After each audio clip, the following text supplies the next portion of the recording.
You know what I love? I love it when God takes an ordinary person and restores their life and makes something extraordinary out of them. Extraordinary story. And the guy I'm thinking about today, that was kind of the way it was. He had cancer when I first saw him preach, and it was actually probably more like a teaching. He was just sitting on a stool and telling us calmly the way things were.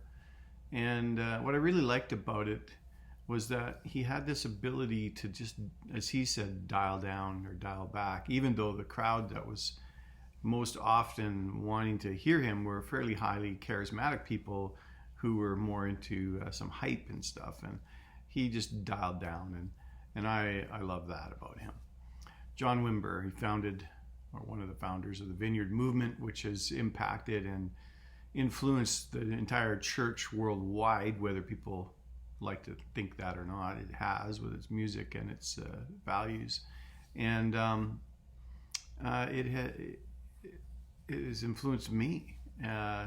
He has now joined that great crowd of witnesses who he ran his race best he could. He finished well and now cheers us on in the race that we're to run. I remember the story of a pastor in the UK who reluctantly had John Wimber come and speak because his board begged him to, and he didn't want any of this kind of hype going on or anything like that, and more of a staid type church.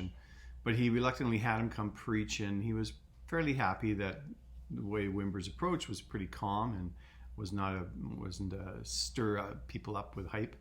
And so he just spoke what he wanted to say. But then he gave his usual typical altar call, which was quite simply this: Holy Spirit, come. Come, Holy Spirit. And when he did, the Holy Spirit came, and the church was majorly impacted, and it was a very cool thing to see. There was good fruit, put it that way. And so John Richard Wimber, he was born in February 25th, 1934, in a little place called Kirksville, Missouri. He grew up outside of the faith, outside of kind of religious things, and he was just a simple man. He was a really at an early age a very good musician. He first played professionally as a keyboardist at the age of 15 in California, and then 4 years later he won a first prize at this international jazz festival. A talented keyboardist, and in fact he was part of the band called the Righteous Brothers that ended up in the Rock and Roll Hall of Fame. So he converted, though, to Christianity when he was 29 years old. And I remember reading that story as well, because it was, again, just somebody who longed for truth and longed for God, in a sense, and bowed on his knees in a living room Bible study, gave his life to the Lord. And immediately he just wanted more, and he enrolled in Azusa Pacific College, and he majored in biblical studies, and he was graduated and ordained in the Quaker, as a Quaker minister. Now then, what he would do is he would take his Bible, though, and he would read it, and he would ask the question, like, well, when do we do this stuff? When do we do what's written in here? When do we do that? And the group that he was with at the time discouraged him from following a lot of those things and just said, we don't do that anymore. And he was like, well, it doesn't seem that way in the Bible. And so he pursued those the gifts of the Holy Spirit. But by 1970, he was leading 11 different Bible study groups that involved more than 500 people. He took a pastoral position with Yorba Linda Friends Church. And he was also the founding director of the Fuller Institute of Evangelism and Church Growth. He had to leave that Quaker denomination because they continued to discourage him from pursuing these things with the gifts of the Spirit and whatnot. And he formed a house church that eventually grew into the Vineyard Christian Fellowship in Anaheim in 1977. He pastored that till 1994, and eventually that, of course, outgrew his home and just began to meet elsewhere in gymnasiums and things, and really continued to explode. They joined together with the Calvary Chapel Church, but again, disagreements with dispensationalism and how things work, and spiritual gifts and that kind of thing caused them to have a little parting of the ways. And he joined this, the church joined this fellowship of vineyard churches, which then became the International Vineyard Movement. They were sort of they had the Pentecostalism and stayed conservative fundamentalism, and they were somewhere in what they would call the radical middle. Members of the Vineyard Church would still use that phrase, being part of the radical middle. And it was all about kingdom theology. And you know what? There's so much I learned from Wimber's approach to things, from his book. Well, I think it was his first book called Power Evangelism. I did it for a course, and there was so much in there about praying for people as you share your faith with them and seeing God move and allowing the Holy Spirit to speak. And then we did a study in the CCLF called Lord Teach Us to Pray. And I still have that study. And there was just so much in there that really helped me in my spiritual journey and the formation of my theology. I appreciate the radical middle type of approach, because in me there's this thing that I call the bridge position, which is like being a bridge between the charismatic and the non-charismatic, being a bridge between the non-believer and the believer, being a bridge between God and our community. And so it's very similar. I kind of walked or marched to the Vineyard beat before Vineyard became known in my life. Anyway, it became a thing. But I still have friends in the Vineyard who pastor in Vineyard churches. I still have good friends and mentors that have been part of the Vineyard movement. I have friends now who moved here to 100 Mile from the Vineyard churches, and all I can say is that, you know what I've seen has been good fruit. Not everything perfect. I don't agree with everything that Wimber taught, but for the most part, there's some really good fruit that I've seen.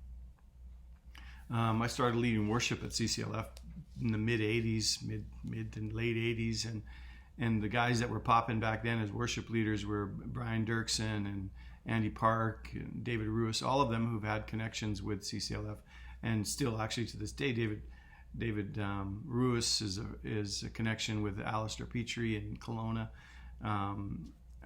Brian Dirksen was going to have a concert here this last summer, but canceled because of COVID. Andy Park has been here to CCLF, and they've influenced our worship in the sense that we've done many of their songs over the years.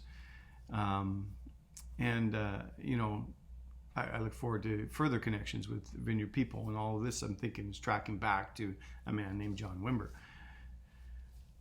I remember the story of John and where he was praying for people. He believed in healing, but he wasn't seeing anything like that.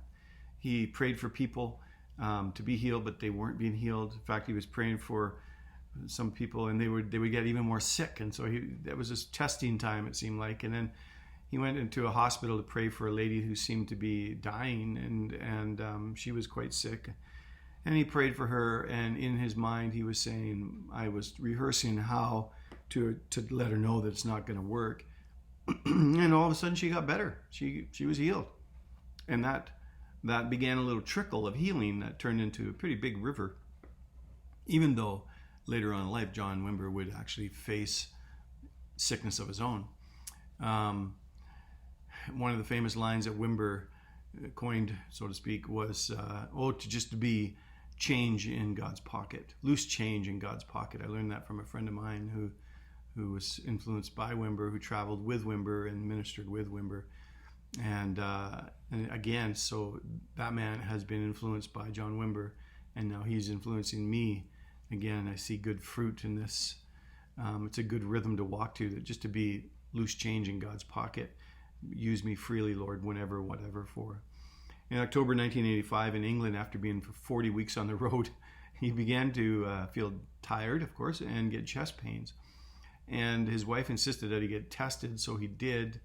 Doctors said, yes, you've been having a few minor heart attacks.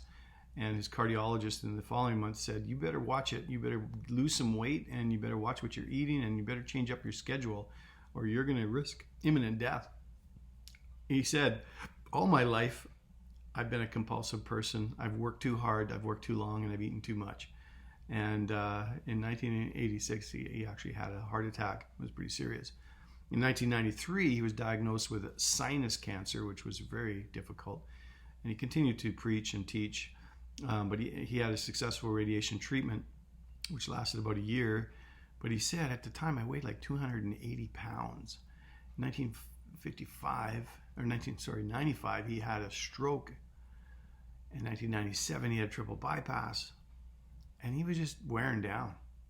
It was hard. And Wimber had a fall actually in his home in California, and he hit his head, and that caused a massive brain hemorrhage, from which he died on November 17th, 1997, Santa Ana, California. He was only 63 years old. It just goes to show you that even if you believe in healing, even if you know God heals today and you pray for healing for people and thousands get healed, you can still get sick and die. And that is something that we can still learn from John Wimber today, to keep in proper perspective a good theology of suffering, to keep it in proper perspective. Our life is in God's hands, and this world is a fallen world that we live in, and there are sicknesses and disease and death, and it's part of this life. But we can live to the glory of God. We can hold life loosely, in a sense, knowing that our best life is yet to come. We keep our eyes fixed on Jesus as we run this race, being cheered on by these people that have gone on before us. And we throw off every weight and everything that so easily entangles us, and we run our race fixed on Jesus, the author and the finisher of our faith, who for the joy set before him, he endured the cross, despising the shame. And he now sits at the right hand of the Father. And one day we're going to see him face to face, and we're going to see that great crowd of witnesses, and we're just going to say, man, it has been worth it all to follow Jesus.